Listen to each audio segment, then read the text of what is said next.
Hi guys, welcome to another Extra Talk. Today we have a lot to discuss, and it's a full house as you can see.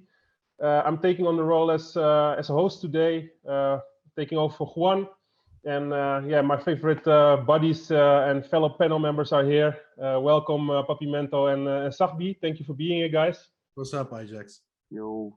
Hey guys, a lot of exciting stuff to discuss today, and let's start with a banger. We have a very great new signing. That is a new Ajax player now, and that's Berghuis. So let's talk about this. What do you guys think? Are you happy with the signing? And yeah, what are your thoughts for going forward with this new player? Papimento, let's start with you because you're the biggest fan. Seriously, you want to start with me, man? Yeah. Look, it's okay. I mean, a good price for a decent Eredivisie player. Am I ecstatic? No. Am I ever going to be a fan of him? No. Can he add something to Ajax? Yeah, off the bench he could. Do I think he's excellent? Do I think he's going to bring us an edge in the Champions League? No. But he could be useful with his kicks. Is he going to start trouble if he sits on the bench? Yeah, he might go nuts sometimes. We all know he has his perks, his quirks, I mean. So, yeah, look, I'm not a fan. He came from Feyenoord. I hated him since the beginning. Don't like his play style. I think he's kind of cocky. I know he's now an Ajax player, but I'm not built that way, man. I can't just support somebody because Ajax bought him. Good price for his skill set. 29 years of age, so we don't have any resale of him, a value to resell or something. So I just hope he does well, and if he doesn't, he's gonna get a backlash. That's all I'm saying. Okay, that's more positive than I expected. But okay, and so you're going to give him backlash, but are you also going to support him if he does well? I mean, what if he does well? I mean, I hope I don't see him as the starter because look, I've seen him so many times playing for Feyenoord. Like, I know what his skill is. I don't expect him to be much better at Ajax, and I'm not even convinced he's gonna do much better at Ajax because he's not gonna be the key player to which all the passes go, all the free kicks are taken, all the corners are taken by him, all the penalties are taken by him. His stats is going to be lower. So let's see what he does in a team where you put pressing on the half of the opponent, which Feyenoord doesn't do. So in a counter-attack situation, yeah, I think it's easier to go in an attacking mode and make the goals. But we'll see if he does well at Ajax. If he does do well for Ajax, let me say this, I'll always be happy, of course, like I will with Klaassen, like I will with Haller. But will I ever be like a fan? No, not really. I think no. Okay, that's clear.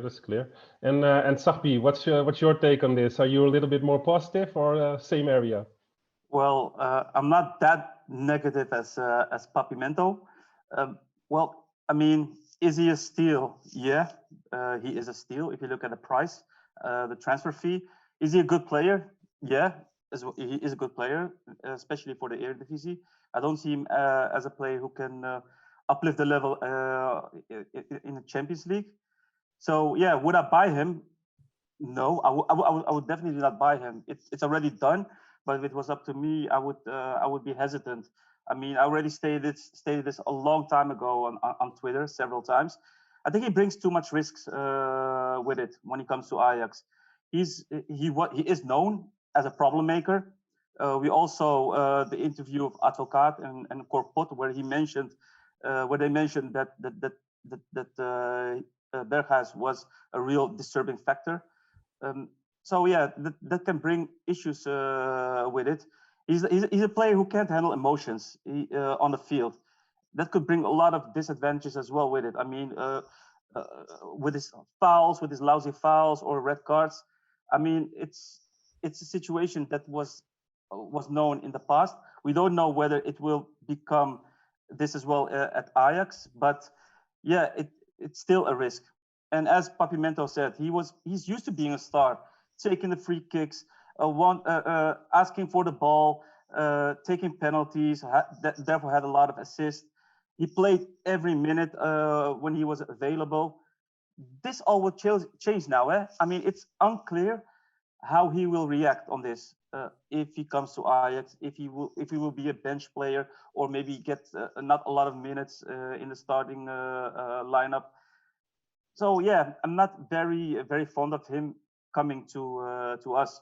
And last but not least, I mean, from several sources, we already saw that he will get a huge salary. I think approximately 4 million, and that's even higher than what Tadic currently gets. From what I've read, Tadic gets 3.5 million. I don't know if it's true or not, but 4 million for a player who is apparently bought for the debt, for the bench. Yeah, I think it's too much. I mean, he might have a low transfer fee, but if you look at the salary costs in the upcoming years, he's 29 years old. No way there will be a club who wants to buy him and take over his salary. So yeah. Can I add to that, please? There's no resale. Of course, go ahead. Look, I didn't know about the salary being so high, but you know, when you hear that and you hear that they're having trouble with the contract of Noos, I would say Noos is much more important than a Berghuis. That's for one. Yeah. And second, if he's really that good, why didn't the Dutch team play 4-3-3? Why was he benched? I mean, they rather have Dumfries playing more up front in a 5-3-2 formation than having him on the pitch. Then I really wonder, like, is he really that good? And does he deserve a 4 million salary? Oh man. Yeah, we will get to the Noos situation in a bit because it's one of the topics. And let's not get into the discussion about the formation of the Dutch squad because I think that's a totally different discussion and a lot has to do with Frank de Boer. But that is we've said all about this in earlier videos. So no, but Ajax, if he's really that good, he would play. Done. Yeah, and true, he would consider the 4-3-3, right, or the 3-4-3 or whatever you can play. But he did it. Yeah, but he didn't even use it. It has to do with Frank de Boer also. He's stubborn as a mule. Yeah. And I think there's more to do than only him playing a whole other formation because he does not want to play with Berghuis. I don't think that's the case. No. But let me play with a little bit of devil's advocate here. You guys are saying, he has a different role at Feyenoord. He has we do not think both who have value in the Champions League. But let's put some context into it because with all due respect to Feyenoord, but he's by far the best player in the squad there. So it's logical, in my opinion, for him to pull the play towards him, like take the free kicks, take the chances, be more dominant of a player because he does not have that much value around him compared to what Ajax has in the field, you know, the starting 11 players. So also Feyenoord never playing Champions League the last decade, I think, or many years. We cannot judge him really in Europe, although they did play in the Europa League, but the standards of the Feyenoord squad and the Ajax squad is totally different. So these are things that you have to take into consideration. And he has to gel into the squad, but he will also have a lot more players around him with quality for him to also trust other players to do the right thing. What's your take on this, Sahbi? Yeah, but you can see that from another angle, different angle. I mean, you stated that at Feyenoord he was the man. He used to drag the team. That's why he has so many assists and goals, etc. At Ajax, he will be having another role. People are not expecting 20 plus goals and assists at this moment because they're looking at the stats of Feyenoord where he was the man. I don't think he will get that 20 plus goals assist at Ajax. Not at all. I hope so, of course. I mean, I will cheer for him definitely if he signs that contract. I mean, it wouldn't mean that I will boo him. I will definitely cheer for him. But I just don't see it getting in the same stats as what he got at Feyenoord, and that's the problem. People think like, oh, we're buying for 5 million or 6 million. A player who gets more than 20 assist goals, more than 30 last year, same as Tadic, that will not happen. He will not take the penalties. He will not take those free kicks. Perhaps occasionally he will take the corner kicks, but that's it. And I sincerely think that he's not better than Anthony. if Anthony is in form, he will outplay him. So people are discussing or stating like, okay, we bought him for the bench, etc. But I don't think he's less than Neres. So I would rather keep Neres, leave Berghuis where he is, let him go to Wolfsburg where he can play Champions League as well, and focus on other players for different positions. That's my take on this. Yeah, I think Look, it's good to have right. depth, and if he can conform to being a rotation player, fine. But I don't. Yeah, as Sahbi said, I don't see him being better than Anthony. I think Van der Gijp said it best. He said he's a decent player for the Eredivisie, but anything above that, you know, he would not succeed. So, look, does the Ajax system maybe make him play better? Yeah, maybe, because he's surrounded by better players and he's constantly playing against less opponents in the Eredivisie. But am I really going to judge a Berghuis based on the Eredivisie, or am I going to judge him based on what he's going to perform in the Champions League? But because that's actually what I'm looking at, the quality that I want inside my team and what he can bring. And he does have some special skills with his left, but he's dead left, Ajax, dead left. Yeah. He doesn't pass his opponent. It's all with one foot. The other foot is non-existent. Chocolate leg. Chocolate leg. Yeah. So let's see, man. I mean, I just despise him so much. I hated that he's gonna wear the Ajax shirt, but I can see the value, and for that sum, okay, he's a steal. Yeah.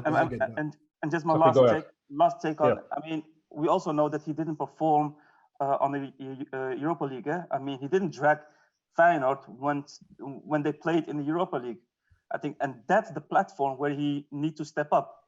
The Eredivisie is like what people call the Mickey Mouse League. Okay, you can do, if you don't play against Ajax or PSV or AZ, you got lesser teams where you can perform. He didn't even mention Feyenoord. But if you play against, if you play in the Europa League against other clubs, you need to perform, and he didn't perform at all. So why would he then perform on Champions League level? You might say he has better players around him, but on an individual level, he didn't perform as well. So that's the negative part of this. But okay, let me finally briefly share my view on this, and then we go ahead to the next topic. I think, as we say in Dutch, it's comparing apples with pears, you know, because in this situation, Feyenoord, it has less quality players. Also in Europe, he needs to perform within a team that has a lot more quality. So it's difficult for him to judge him based on the situation Feyenoord was in, because Feyenoord in Europe, with the current squad they had, they weren't just that good. So for him to like step up and show his quality in a team that has more quality all around, has more experience in Europe, and he can also rely on other players, I will want to give him the chance to just show if he's capable of doing that. And also, coming back to your point, Sahbi, people expect 20 plus assists from him. We play a different kind of football at Ajax. A lot of players score and a lot of players deliver assists during the season. We almost never have like a top goal scorer, like 35 goals or 20 plus assists. Like Tadic is like, he's a case. Outlier. Yeah, exactly. Tadic is like a case separately. He's like a star and he can deliver this, but it's not normal that a player at Ajax give that many assists. So yes, he will deliver less assists than he would at Feyenoord, because he's now part of a team that has a lot of quality all around.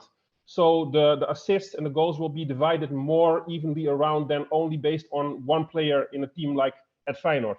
So I want to give him the benefit of the doubt, and I think in the greater prospect of this, I think he will be a value to the team. Maybe from the bench at first, maybe in the first 11, but I want to see him and give him a chance. Well, I hope he proves me wrong. I sincerely hope.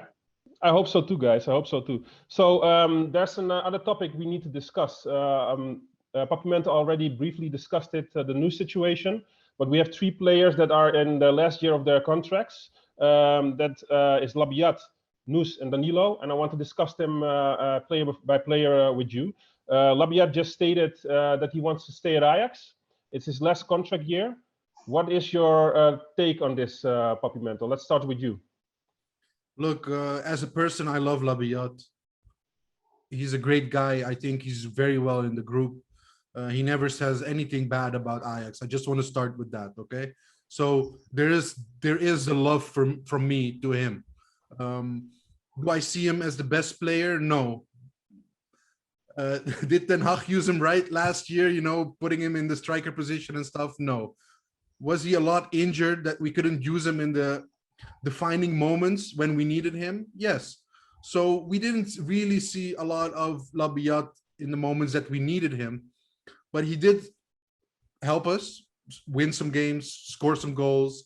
And do I think he's the best player? No.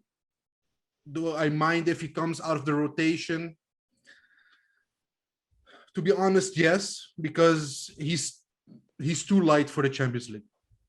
And even if he comes off the bench, he's not gonna. It's still debatable if he does well or not in a Champions League level.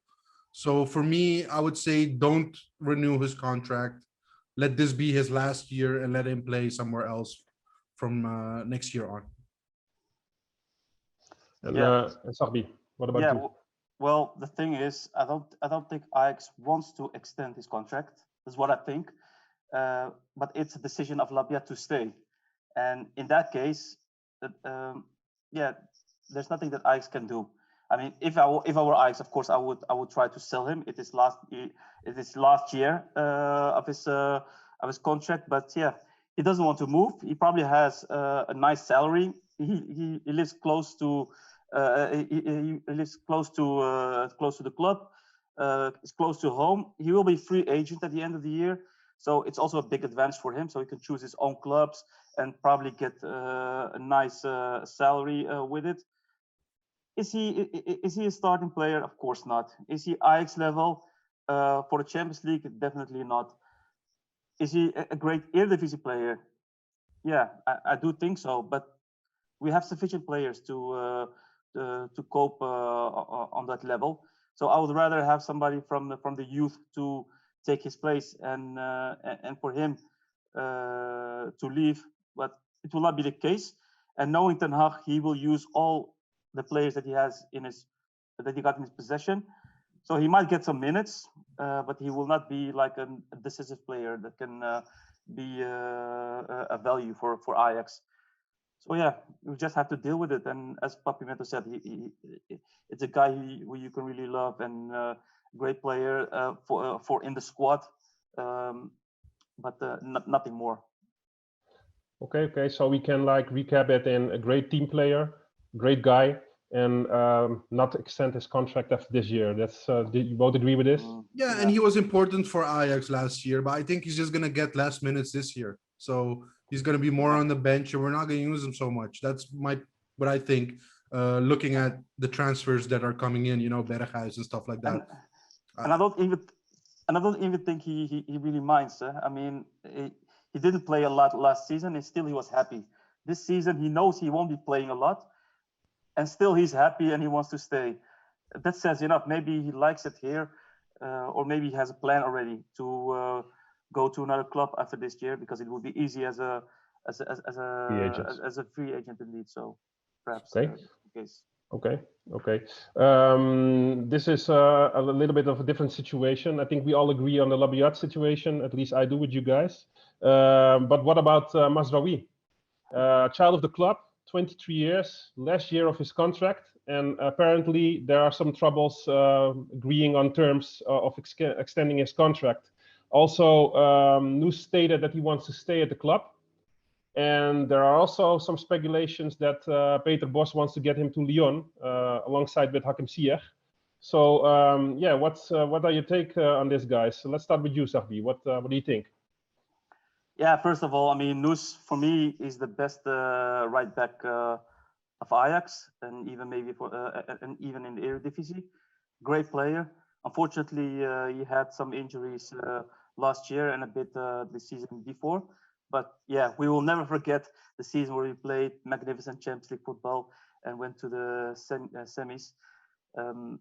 So that being said, if he doesn't want to extend, and it doesn't matter whose fault it would be Ajax, even if it would be Ajax's fault because they don't want to give a higher salary, I would then probably sell him to get at least the transfer fee. He's one of the greatest player as a right back, but yeah, he's not untouchable.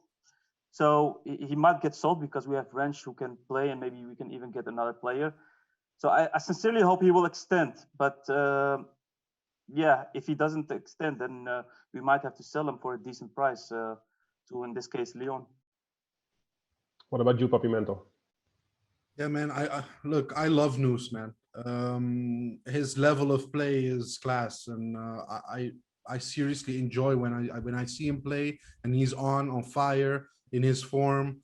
He's really amazing. So I cannot deny that he's one of the best right backs we've had. You know, a midfielder turned right back, but it shows. You know, the class with the on the ball, off the ball. He's fast. He has a complete profile of what you want in a right back. Do I think Wrench can take over? Yes, I do think Wrench can take over, but I think with Nico, Noose, and Wrench, you have enough to rotate in a season with 50 plus games. So losing Noose would be Wrench playing only on that position. But what's the backup? Would you put Timber there as the backup if something? Hey, don't forget Kleiber, eh? Yeah, Kleiber. Yeah, I always forget Kleiber because I just don't think he's good enough. But yeah, for the Eredivisie, he can. Yeah, for the Eredivisie, maybe useful, but not my favorite player, and I don't think he will help you very much in a Champions League situation. So even a Europa League situation, he would not help very much. So for me, I don't even consider him that much. Noose, I would love him to stay. I don't know what the salary demands are, man. That's the most important thing. Nobody knows. Because if it's like 3 mil, I would keep him. Is he exaggerating to what, like 6 mil a year or like 8 mil? I would say no. Don't go. No. This cannot be the case. This cannot be the case. When you hear news, somebody that grew up in the youth of Ajax and he's been with Ajax so long, and he has so much experience already, and he still wants to stay at your club, you just love him even more. Yeah. And that's something that's also should be, rewarded. That gratitude should be shown also from Ajax to him, that you have something so loyal, somebody that's so good, that still wants to be with you at Ajax. The only problem I think people have is that he's injured a lot. If he wasn't injured so much, this discussion would not even happen. Exactly. But Papi, if they don't agree, do you want to have him sold, or do you want to keep him and let him go as a free agent? What's your take? Yeah, for me, it's about getting that first place this season. So I would say let him play and then let him go for free next year. But don't sell him now, because you're not gonna get that much for him either.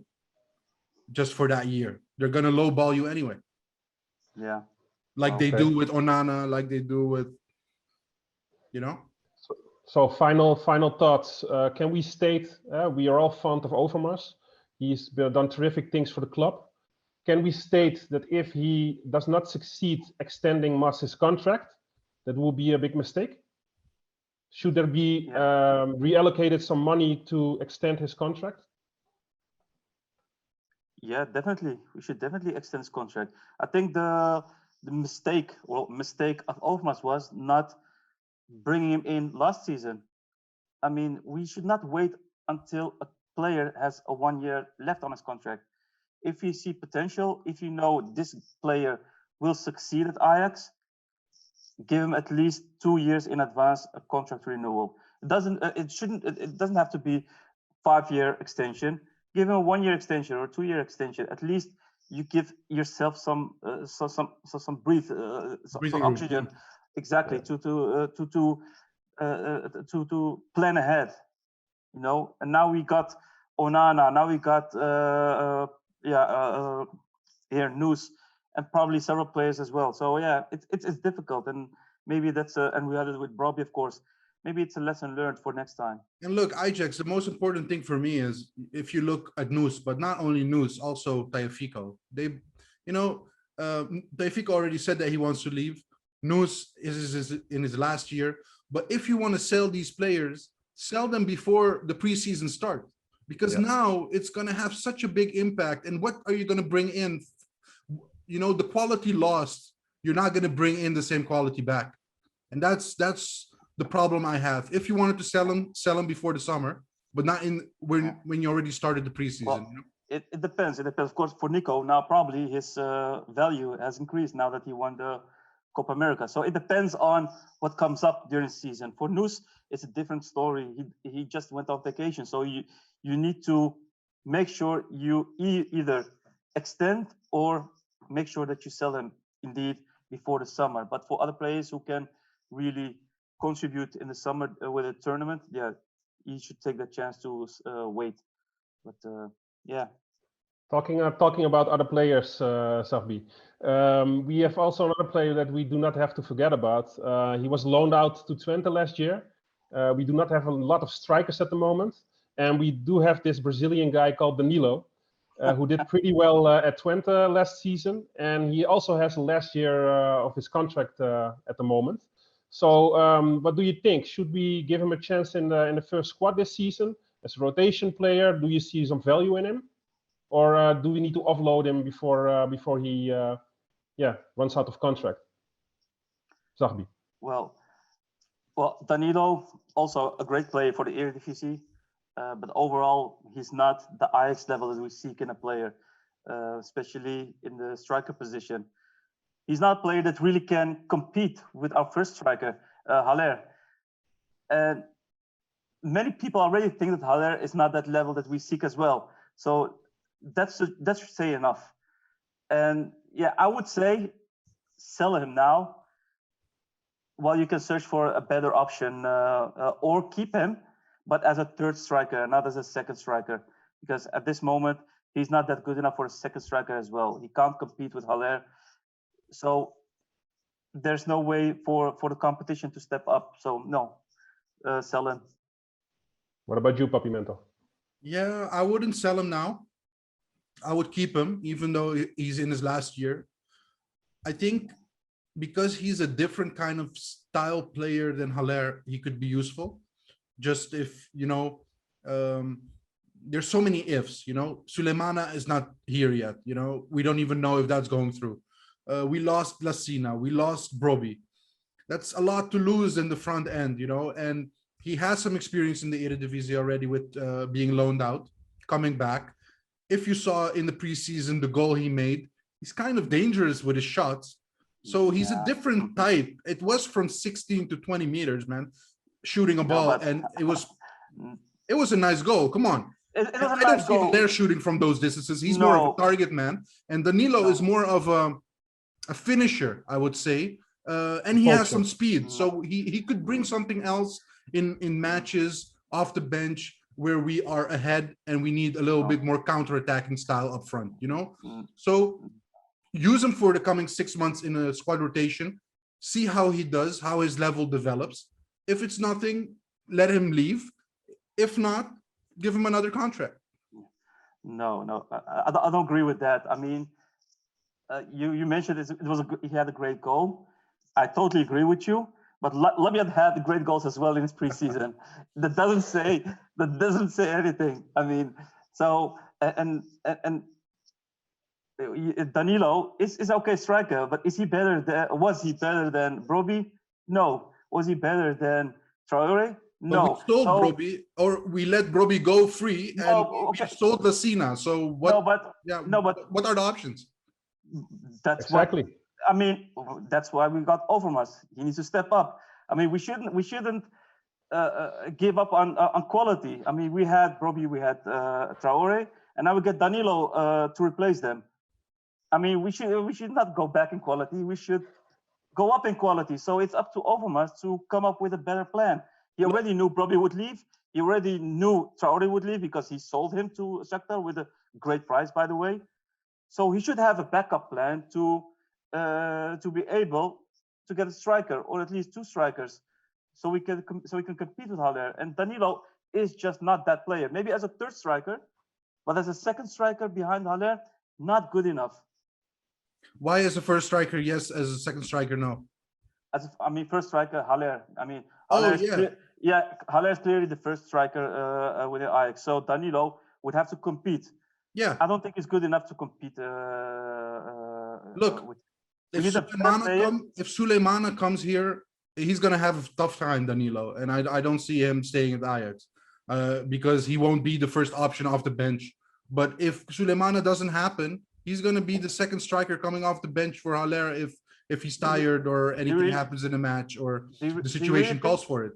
So I would want to see him at Ajax for these coming 6 months, see what he can bring, what his level is. He's a different kind of striker than what we have now. No, but do you really think that if Suleimana doesn't come, Overmars won't have a plan B for another player? I don't think he will say, okay, we will leave it and then let's stick with Danilo. It's a lot of speculation, guys, but I do think you both have fair points. I do think he brings versatility into the squad because Tadic as a backup striker fills in the role totally different than Haller. And Danilo also brings a different skill set to the table than both of those players. So they can even try in certain situations playing Danilo around Haller if necessary because they can be complementary to each other. I do also agree with you, Sahbi, that if somebody else is being brought in, Danilo is like moving down to the third or fourth option, and maybe it's better for him to leave. But for now, with the current squad, I do think what Papinento says also has some logics in it. But not to forget one less player, guys, because we have one less player to discuss. Onana is about to maybe leave our squad to Lyon, again, Peter Bos, and he wants to pay 5 million, and Onana does not want to extend, and Overmars is apparently wanting 10 million for him. So what is wisdom in this situation? You know, do we keep him and let him use him maybe in the last months of his contract? Do we just agree with the 5 million, or do we play hardball and try to get more money for him towards the 10 million? It's a difficult situation. Papimento, what's your thoughts about this? For me, you know, I'm hurt of what Onana is doing now with Ajax, but he brought us also a lot of happiness. I always, when I think of Onana, I just think that, you know, the Champions League run and how amazing he was. And I will never forget that. So I would say, you know, if he really wants to go, let him go. Don't make him sit on the bench. We already have 3 goalkeepers, Gorter, Pasveer, and Stekelenburg. Enough options there. Before he can even play, it's going to be November. So are you going to change your keeper to put him in? I don't think so. So he's going to be on the bench the whole year. Do I think in his last year he's going to get 10 million? There should be a deal possible in between, but he should leave. He's not going to get a chance at Ajax anymore. What about you, Sahbi? Well, if it's 5 million, it's way too less, in my opinion. I would go for at least 8 million. I don't think 10 million will work as well, and I should stick with that price. And if Lyon's not willing to increase their bid, I would say keep him here in Amsterdam. He's a player. For me, he's a player that really is an asset. He really has an added value. The level between Onana and the other 3 keepers are that big. I mean, it's not even a minor thing. It's a huge difference. So for me, he would be untouchable. I would let him play. Even if it's November, I would bring him in and just make use of him the whole season, especially if we do well in Europe. I know I'm very, very, very disappointed on how he acted, how he didn't want to extend, but all emotions aside, he really did a lot for us, and I think we can really have a lot of value if he stayed. So yeah, I would keep him, unless of course Lyon pays the right price. Look, but it's a big if, right? You don't know what kind of level he comes back in. Not having played so long, and also, do you want a player in your team that doesn't want to be there? You know, it's also going to affect his performance. He didn't say he didn't want to be there. He said he doesn't want to extend, but if he would stay and do his utmost. He's a professional. That's something that we know already for sure. Okay, so one last yes or no. We're not selling Onana at 5 million, but you guys are happy if we get 7-8 million for him. Otherwise, we keep him. Yes. Okay, thanks, guys. Thank you, man.